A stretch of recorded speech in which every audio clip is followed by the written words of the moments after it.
السلام علیکم ویورز۔ تاریخ کے اوراق پلٹ کر انگریزوں کے دور میں جھانکا جائے تو ہمیں اس دور کا ایک مشہور و معروف ڈاکو سلطانہ ڈاکو ملے گا، جس کے متعلق یہ کہا جاتا ہے کہ وہ امیروں اور جاگیرداروں کی دولت لوٹ کر غریبوں میں بانٹتا تھا، یعنی کہ لوٹ کے مال سے نیکی کرتا تھا، لیکن آخرکار اسے پھانسی کی سزا دی گئی۔ ناظرین، سلطانہ ڈاکو کون تھا؟ اس کے مرنے کے بعد انگریز اس کے بیٹے کو لندن کیوں لے گئے؟ یہ سب جانیں گے آپ آج کی ویڈیو میں۔ یونیک ورلڈ میں خوشامدید۔ آج کے انڈیا کے صوبہ اتر پردیش سے تعلق رکھنے والے سلطانہ ڈاکو کے مذہب کے بارے میں کچھ لوگوں کا خیال ہے کہ وہ مسلمان تھا، مگر حتمی طور پر کچھ کہا نہیں جا سکتا کہ وہ ہندو تھا یا مسلمان۔ وہ اپنے ڈاکے کے دوران جو شخص بھی مزاحمت کرتا اس کے ہاتھ کی 3 انگلیاں کاٹ دیتا، اور یوں لوگوں میں اس کے لیے مزید خوف و ہراس پھیل چکا تھا، اور اگر کسی کے ہاتھ کی 3 انگلیاں کٹی ہوتی تو لوگ یہ سمجھ جاتے تھے کہ یہ شخص سلطانہ ڈاکو کا سزا یافتہ ہے۔ سلطانہ ڈاکو اور اس کے گروہ کے افراد مختلف جرائم میں ملوث تھے، جو چوری چکاری اور ڈاکے ڈالنے میں بہت محتاط ہو کر واردات کرتے تھے۔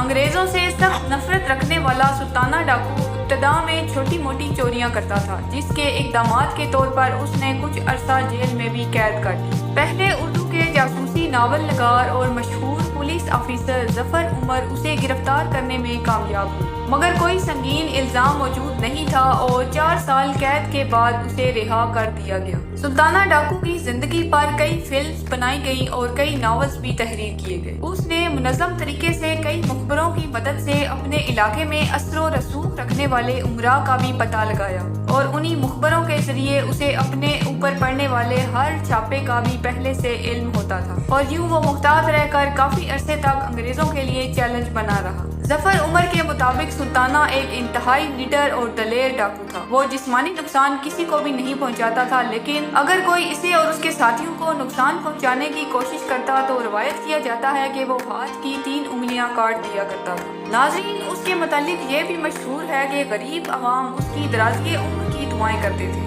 یہی وجہ ہے کہ انگریز حکومت کو اس کو ختم کرنے کے لیے بہت کوششوں کے باوجود بھی ناکامی ہوئی، کیونکہ وہ مقامی آبادی اور اپنے مخبروں کی مدد سے ان کے ہاتھ لگنے سے پہلے ہی فرار ہو جاتا تھا۔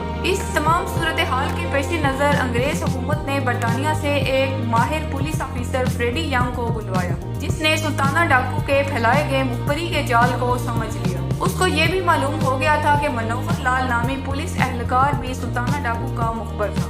فریڈی ینگ نے نہایت سمجھداری کے ساتھ اس کو گرفتار کرنے کا منصوبہ بنایا، منوہر لال کا تبادلہ کروا دیا اور سلطانہ کے ایک قابل بھروسہ شخص کو اپنے ساتھ ملانے میں کامیاب ہو گیا۔ اس وقت سلطانہ کی رہائش نجیب آباد کے علاقے میں تھی، جو کچلی پن کے جنگل کے نام سے مشہور تھا، اور سلطانہ کے اس بھروسہ مند شخص کی مدد سے فریڈی نے اس کو گرفتار کر لیا۔ سلطانہ سمیت 13 افراد کو تختہ دار پر لٹکایا گیا اور کئی افراد کو عمر قید کی سزا بھی دی گئی۔ سلطانہ ڈاکو تو اپنی سزا کو پہنچ چکا تھا، مگر لوگوں میں اس کا رعب و دبدبا ایک عرصے تک رہا۔ ویورز، سلطانہ ڈاکو کے مقدمے کے دوران فریڈی کی اس سے کافی اچھی دوستی ہو گئی، اور اس نے سزا کی معافی کے لیے بھی اس کی مدد کی، مگر اس کی وہ درخواست مسترد کر دی۔